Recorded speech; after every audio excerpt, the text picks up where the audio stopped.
그럼 이게 문제가 나오면 두 단계로 넘어가는데 우선은 합성을 해봐요. 용철 하나만 가지고 문제 낼 경우는 거의 없어요. 그래서 용철의 합성이라는 부분들이 나타납니다.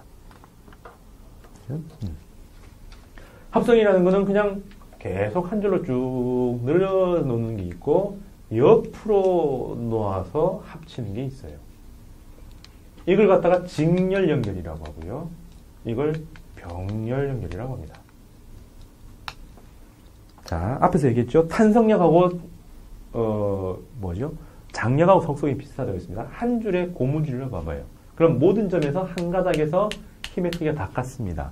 직렬하더라도 이 탄성력과 이 탄성력이 같은 상태가 돼야 돼요. 그러면 K1X1, K2X2 이런 상태가 되는데 이 합성되면 어떻게 되겠느냐?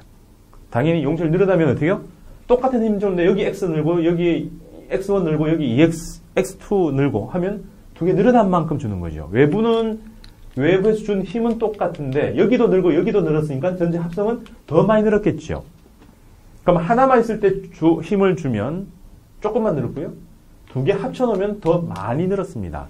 똑같은 힘을 줬는데 더 많이 늘었으면 K값이 커졌어요? 작아졌어요? 네, 작아졌죠.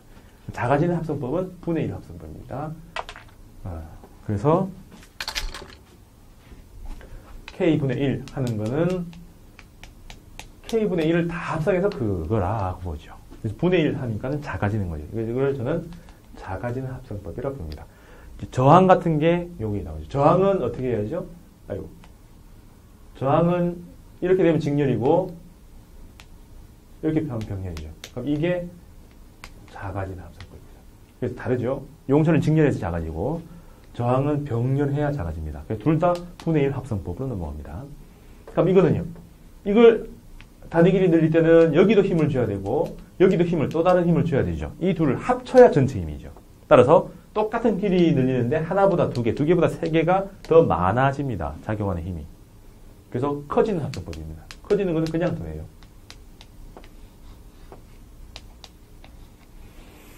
용철 합성하는 거는 이제 커지고 작아지고 이제 이런 부분이 달라지는 거죠. 되겠습니까? 그럼 여기서 일정한 걸 보면 직렬이면 의미상 힘이 같다 하고요. 병렬이면 뭐가 같아요? 네, 변이 길이, 변하는 길이가 같습니다. 되겠죠? 네, 이게 용철이다. 따라서 이 흐름을 그냥 바로 문제에서 본 게 예제 22입니다. 용철 이렇게 뿅 두 개를 무슨 연결?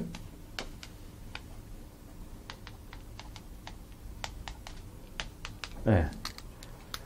직렬 연결한 거죠. 그러면 왼쪽에 있는 게 K, 오른쪽에 있는 게 2K. 자, 느낌 보죠? 얘가 더 단단해요. 단단한 놈은 오른쪽입니다. 근데 양쪽에서는 똑같은 힘을 줍니다. 당연히 이쪽을 당겨서 왼쪽이 없으면 끌려가 버리니까 탄성이 안 걸려요. 양쪽으로 쫙 잡아당겨야 작용 반작용처럼 해야 걸리는 거죠. 그래서 무조건 힘은 크긴 같습니다. 그래서 모든 지점에서 질량이 없으니까 준 만큼 그대로 쫙 걸려야지 양쪽이 그대로 살아있는 거죠. 방향은 반대 방향이지만. 그래서 힘의 크기는 똑같습니다. 그럼 두 용철 합성은요? 직렬이니까 두 개를 합성을 해야 되니까 K분의 1 더하기 2K분의 1 하니까 2K분의 3 따라서 K. 합성은 3분의 2K 더 작아졌죠. 무조건 작아지게 되어 있습니다. 그 다음에 용철이 늘어난 길이는 얘한테도 F, 얘한테도 F니까 얘들은 얼마요? K분의 F, 얘들은 2K분의 F. 얘가 조금 늘어나고 얘가 많이 늘어났죠. 그죠? 그래서 늘어난 길이는 뭐 이렇게 구할 수도 있겠다. 그래서 비율은 누가 더 많이 늘어나요? 값을 구해도 되지만 얘가 더 적게 늘어나고 얘가 많이 늘어나니까 2대 1 비율이죠. K의 역수에 해당합니다. 됐죠? 그럼 23번은 장력과 탄성력의 차이를 보여주는 겁니다. 23번 예제. 1kg, 2kg, 3kg 똑같죠? 앞에서 얘로 등하고 그 다음에 12N입니다. 그래서 가속도가 셋 다 합쳐서 12개니까 한 개당 2이다는 똑같아요. 그러면 수돗물 이미지 가지고 빨리 가는 거 알겠죠? 그럼 2니까 여기 6소진, 여기 4소진, 여기 2소진이니까 12개 줘서 소진되고 남은 거 6개. 4개 소진되고 남은 거 2개. 그래서 여기 2개 딱 떨어지고 끝. 그러면 탄성력이건 장력이건 이 지점에 작용하는 힘이 큰 요만큼이라 된다. 끝인데 용처리 되면 그 지점의 탄성 계수를 줍니다. 그래서 길이의 변화까지 더 읽어내는 거죠. 자, 2N이 작용하는데 거기에 탄성 계수가 A, B, C고 A, B 100입니다. 그 다음에 6N이 작용하는데 거기는 200이라는 거죠. 그래서 여기서는 100분의 1, 100분의 2, 여기는 200분의 6. 그래서 길이 비율은 힘의 비율과 달라져요. 왜? K 값이 들어가 있으니까. 되겠습니까? 그래서 여러분들 같으면 어떤 문제 내요? 용출을 내나 장력을 내나 거기 걸린 힘까지는 똑같이 구하는데 장력을 냈으면 그냥 끝나는데 용출을 내면 그때 변화한 길이까지도 물어볼 수 있으니까 한 문제 보아가지고 많은 걸 얘기하려면 용출을 쓰는 게 당연히 더 어려운 문제입니다. 됐죠? 자, 그 다음에 예제 22는 앞에 거하고 비교를 해본 예제 23하고 달리 이제 탄성력 자체를 한 번 더 보면 잘 보세요. 길이가 용철이 탄성력이 12N이고 길이가 14가 되었다. 그 다음에 길이가 18N일 때 힘이고요. 길이가 16이 되었다. 그럼 여기서 K 똑같은 용철이니까 이렇게 하면은 안 되지요. 뭐가 틀렸어요? F는 KX라고 되는 게 아니라 델타 X가 되죠. 그래서 빼기 L0가 나와야 됩니다. 이게 정확한 수치죠. 그 길이가 아니라 길이의 변화를 집어넣어야 되는 겁니다. 그래서 K, L0 두 개를 가지고 연립 방식 풀면 나옵니다. 나옵니다라는 얘기는 난 안 풀겠다는 얘기죠. 이것도 되는데 잘 보면 잔머리 조금만 더 굴리면은 굉장히 쉽게 풀 수 있습니다. L0의 의미가 뭐였어요? 힘이 0이 되는 그 순간의 길입니다.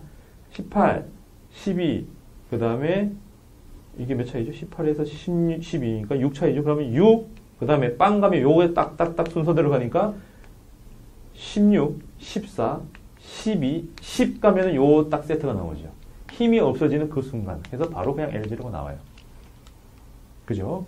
그래서 L0란 힘이 탄성력이 제로가 되는 그 순간이니까 얘는 10으로 그냥 바로 딱 나오게 되어 있습니다. 그 다음, K의 의미. K라는 거는 델타 X분의 F였으니까 1cm 단위 길이 변할 때 작용한 힘입니다. 여기서는 6 변했을 때 2지요? 그럼 이게 1이 변하면 얼마? 3이겠죠. 그래서 답은 K 값은 3 뉴턴 퍼 센티미터. 근데 이렇게 잘 안 하니까 300 뉴턴 퍼 미터. 연립 방정식 풀어도 되지만 개념을 정확하게 정의하면 그냥 숫자를 잘 조절하다 보면 다 나오게 돼 있다는 겁니다. 되겠습니까? 그게 이런 방법이고 아니면 그래프 그려보면 되죠. X와 F. X가 얼마인지 모르겠지만 이렇게 돼 있는 거죠. 두 개의 값을 줬습니다. 14일 때 12. 그 다음에 16일 때 18. 그래서 쭉 가서 여기 10cm죠. 여기 L0. 그럼 요 기울기가 뭐예요? K. 해서 구하는 겁니다. 그래프를 보면 좀 더 잘 보인다라는 얘기죠. 자, 여기까지 프리뷰해 보시고 그 다음 회의 넘어갑니다.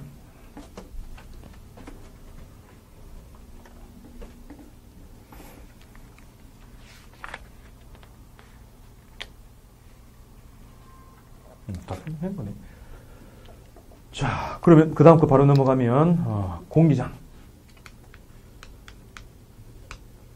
이렇게 바로 넘어간 이유가 그 다음에 있는 만류력, 전기력, 중력, 그 다음에 로렌츠 부력 같은 거는 아까 그냥 설명한 거로 가름하고 나중에 나올 때 다시 더하죠. 자, 공기장. 이거는 유체 속에서 작용합니다. 유체에서 두 가지예요. 그냥 잠겨만 있어도 움직이거나 말거나 상관없이 잠겨만 있어도 작용하는 힘이 있고요.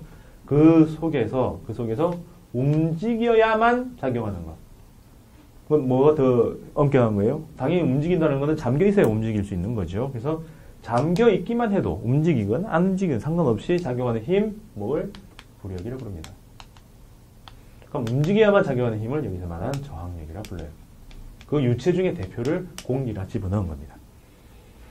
그래서 얘들은 유체라는 말과 움직임이라는 말이 합쳐져야 공기저항이 있다라고 합니다.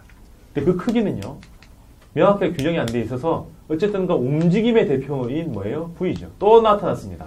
힘하고는 A가 연결돼야 되는데 V하고도 연결되어 있는 게 두 개가 나타났죠. 마찰력도 V 가지고 종류를 구분했고요. 여기서는 크기를 얘기합니다. 방향은요? 크기는 V인데 그냥 V의 1차에 비례할 수도 있고요. 혹은 제곱에 비례할 수도 있는데 이거는 문제를 봐야 됩니다. 문제에서 속력에 비례한다 혹은 속력의 제곱에 비례한다, 속력의 루트에 비례한다라고 문제 줍니다. 이거는 일반적으로 합의된 게 아니기 때문에 문제를 보고 판단합니다. 방향은 명확해요. 움직임이니까 움직임의 반대 방향. 그래서 이걸 연결하면은 공기저항 방향까지 생각하면은 BV 벡터의 마이너스 혹은 벡터의 제곱의 마이너스 이렇게 나가겠죠. 되겠습니까? 이런 것들이 공기저항력. 그럼 요거 가지고 설명하면은 자유낙하 케이스가 좀 달라져요. 보통 물체를 자유낙하한다라고 하면 그냥 가만히 놔두면 계속 이렇게 가는데 공기저항이 있으면은 if 정지했으면 이건데 얘들이 움직이고 있다면 그때는 mg 그때는 중력 말고 공기저항이 하나 더 있는 거죠. 따라서 개를 설정해서 이건 움직이는 겁니다. 이건 정지한 거고요. 움직이고 있다면 mgf는 m a 이렇게 해서 a가 나오고요. 그럼 이 상태가 되면은 f가 이거에다가 요만큼을 뺀 거죠. 공기저항을 빼고 그 다음에 남는 ma 그럼 이렇게 가야겠죠. 따라서 정지하고 있을 때는 가속도가 중력 가속도하고 똑같이 작용하는데 일단 움직이기 시작하면은 이 가속도는 얼마? g에서 빼기 이놈이 얼마라고요? 그냥 bv라고 합시다. 제일 간단하게. 그러면 bv 나누기 m에 해당하는 거죠. 따라서 처음엔 가만히 있으면 이렇게 되는데 속력이 빨라지면 빨라질수록 얘에 빠졌으니까 얘들은 G보다 점점 작아지는 거죠. 그래서 움직일 때와 움직이지 않을 때 운동 방정식이 완전히 달라집니다. 그래서 공기저항 나오면 움직일 때 움직이지 않을 때를 갈라서 방정식을 세워야 되고 더 중요한 거는 VT 그래프가 달라져요. 원래 자유낙하하면 이렇게 나오죠. VT 그래프가 G. 얘는 처음일 때는 G는 똑같은데 점점 작아지니까 어때요? 기울기가 작아지니까 이렇게 나옵니다. 그래서 위로 볼록하다가 나중에 일정하게 가지요. 언제부터 일정하게 나와요? 얘가 0이 됐을 때. 얘가 0이 됐을 때. 그럼 뭐예요? 공기저항력하고 중력하고 같아졌을 때. 그래서 이 값이 일정하게 가서 V, 터미널 벨로시티, 우리말로는 종단 속도라 부릅니다. 얼마? B분의 mg가 되었을 때. 그래서 속력이 더 이상 빨라지지 않더라. 이래서 우리가 지상에 삽니다. 지구 표면에. 빗방울이 저 위에서 자격하면 확 떨어지면 아무리 작아도 속력이 점점 빨라져야 되는데 우리가 비 온다 해서 그렇게 되면 비 온다 해서 머리 딱 내밀고 보면 머리를 뚫고 빡 하고 지나가야 되는데 그러지는 않죠. 비가 내려오다가 일정한 속력에 도달합니다. 왜? 종단 속도에다가. 그래서 비가 계속 그냥 버슬버슬 내릴 수가 있는 거죠. 점점 안 빨라지는 거죠. 그래서 그런 것들을 설명할 수 있는. 그래서 마치 이런 겁니다. 원래 이렇게 슉 가야 되는데 이걸 잡고 쥐 해서 더 이상 올라가지 못하게 속력의 제한선을 두는 장치가 이 공기저항이라는 겁니다. 그죠? 느낌 오죠? 네. 굉장히 어렵습니다. 이게 또 들어오면 따져야 될 게 많고 커브가 나타나니까 계산 못합니다. 자, 뭐 그런 상태고요. 나머지들은 저번에 했고 이렇게 해서 8장 설명을 마치겠습니다. 이제 더 어려운 거 나와요. 디테일로 넘어가서 운동 중에 디테일, 원운동, 주기운동, 단지운동 넘어가겠습니다.